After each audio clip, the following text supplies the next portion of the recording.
Tony Pan behind the handlebars at the Harley-Davidson Museum Pro Builder Store. We've got a really neat couple of bikes here, a couple of old knuckleheads, not you two. A couple of nice knuckleheads matching his and hers, and I'm going to have Katie and James tell you that story. Well, James and I built these matching his and hers knuckleheads for our wedding. We used the SNS KN 93 rebirth of the knuckle in them. So we wanted to build bikes that were like classic cool, where we could look back in 30 years and be like, our wedding pictures were very dated, but the motorcycles are still awesome.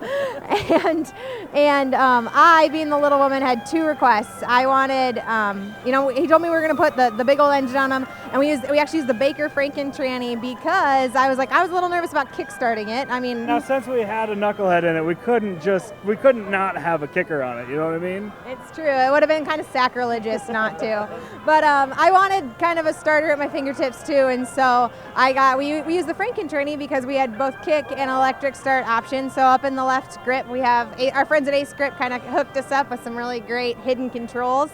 And then I wanted Coach leather seats. I was going to ask you about the seats. I didn't know Coach made seats. I knew they made handbags. And you have a really good upholstery guy, he'll cut those up for you and make some really stellar seats out of them. And so they roll out on some really great custom Ride Right wheels. Sam at Ride Right really did us up right. And they're kind of a fun little blend. They're his and wedding bikes, black and white. It couldn't be just any white. My wedding dress was diamond white, so we had to get that kind of pearl in there. So. Who did the actual building? Did you build it yourself? Or? Yeah, we both did. Aside from items like the frame, we drew it all up and had our good friend Christopher Phillips of Doomtown Choppers build us the frame, and he did a fantastic job, knocked it out of the park.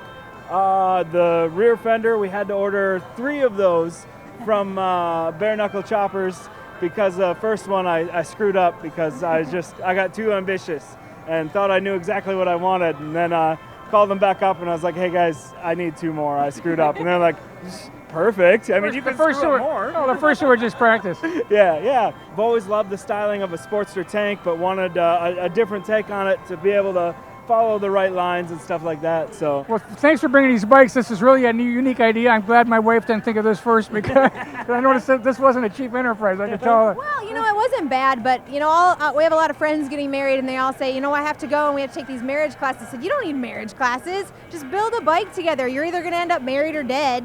Did you have to practice breathing when you're building this? Every once in a while, a guy had to take a deep breath. All right, thanks a lot, James and Katie. Tony Pan behind the handlebars at the Harley-Davidson Museum.